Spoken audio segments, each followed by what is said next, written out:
And literally it was an event, it was like a opening of an art, it was a building. A building. 9 Elms. 9 Elms. Yeah.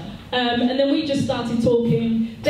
I will say, like, okay, when you go to an event and there's hardly anyone that's your colour, you just kind of like gravitate to the I was smoking, you was like, okay, there's someone of my colour. Yeah.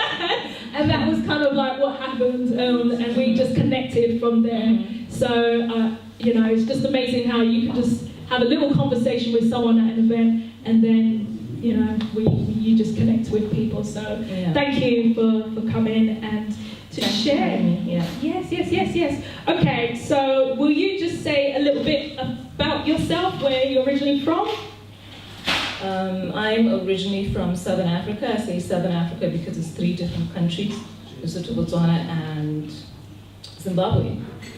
I moved to London 3 years ago to join my partner, my former partner, and that's why I'm sitting here today to talk about toxic relationships. Yes. Okay, so yeah, how did you meet your partner?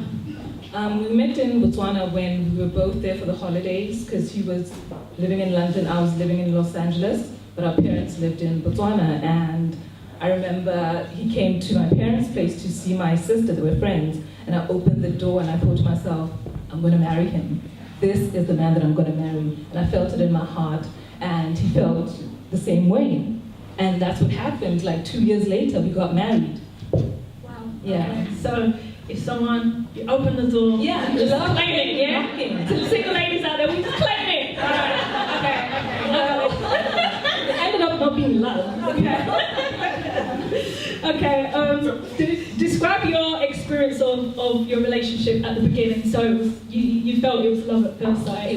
Yes. Yeah. It was. Okay. So explain that.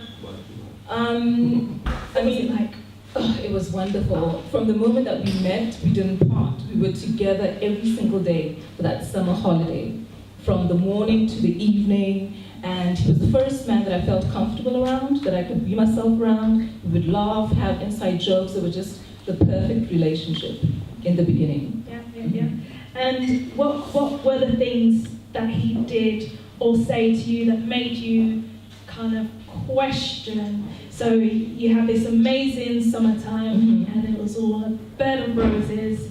But what were the things that you're like, hold on a minute, something's not quite right? I think in the beginning, when things went right, it was both of us. We would really attack each other when we were fighting. Like swear at each other, scream this and that, not talk to each other for like 2 weeks. Even when we were living in the same house. And but I thought it was normal, because you grow up hearing that relationships are difficult, you have to work hard, and I thought, oh, this is a part of that difficult thing. So when plates are being broken, cops are being called, I thought this is just part and parcel of relationships, Yeah, so I thought it was normal.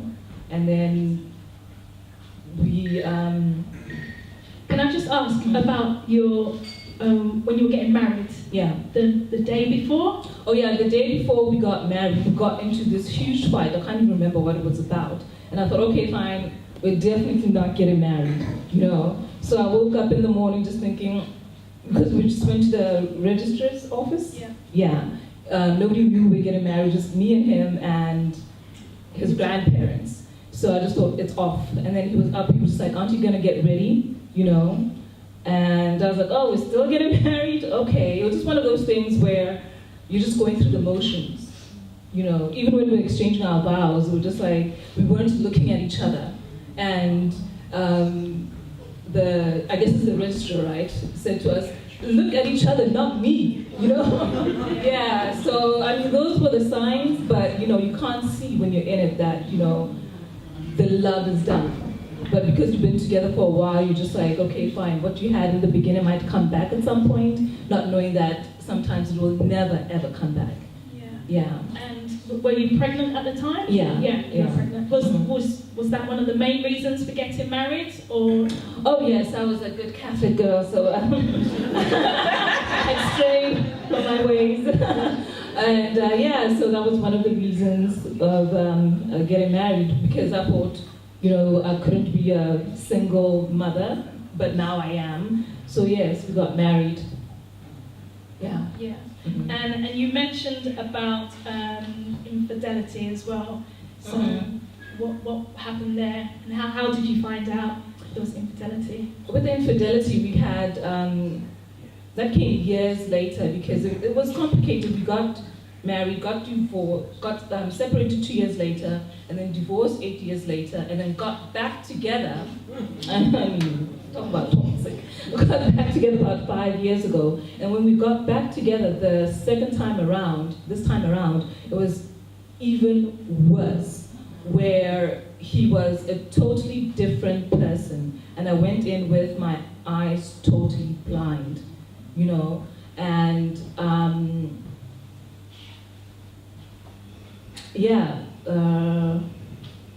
wait.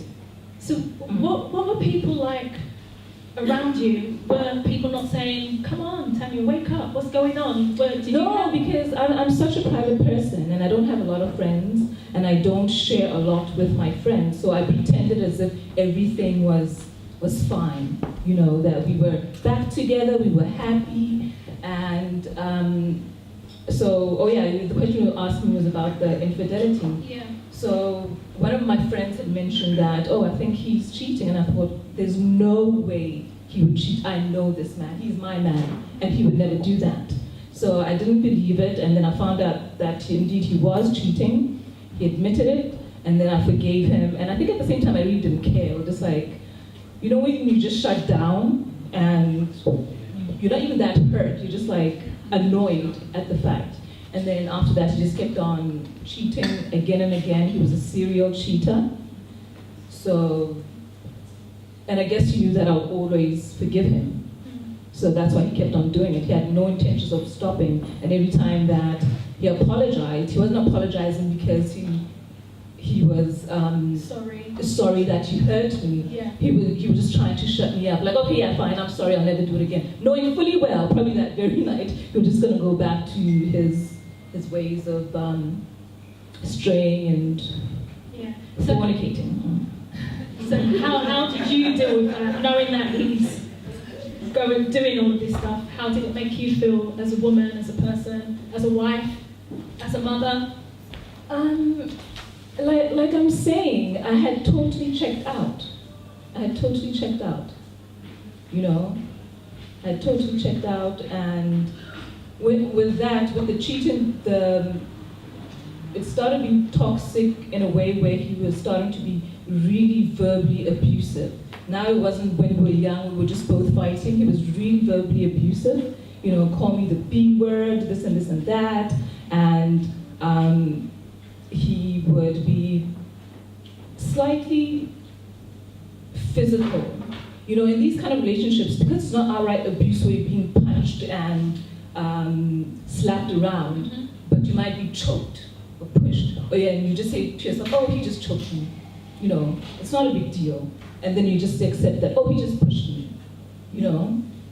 So I didn't realize that I was in a toxic relationship because I never put a label on it. I just thought, oh, we're just crazy. Oh, we're just Leos. Or we're just passionate like that. Yeah. And did your children see or hear these arguments? No. Okay. Yeah.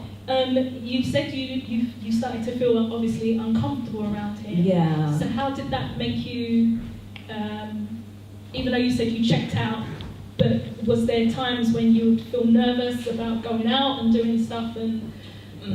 I checked out when it came to the infidelity. Yeah. And then, but when it came to the general mood around him, I was always afraid. There was this negative energy where I didn't know when he was going to blow up, because he just loved to shout at me.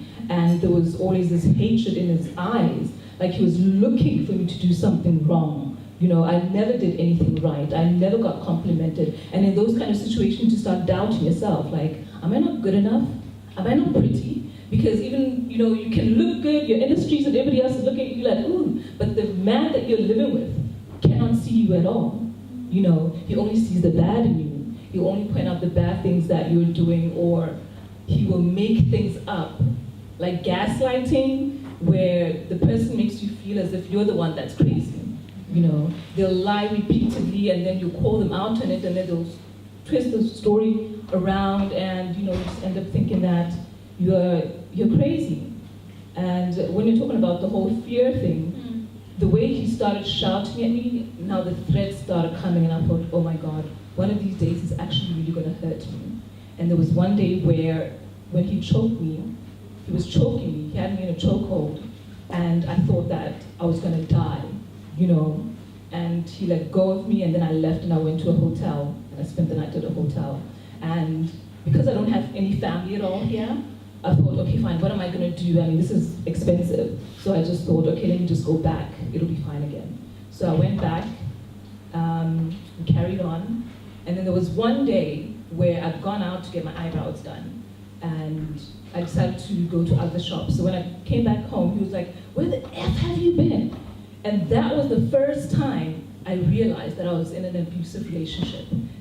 And once I put the label on it that this is not love, this is actually abuse, I said to him, you're abusing me, And he just said, what are you talking about? I'm not abusing you. And that day, I said to him, Monday, I'm going to the estate agents and I'm out of here. And that's exactly what I did. Because I said, there's just no way. I don't want to find out what might happen from the choke, from, someone saying, where the F have you been? I don't want to end up being hit, I was just like, I'm out. Yeah. Yeah, I'm out again.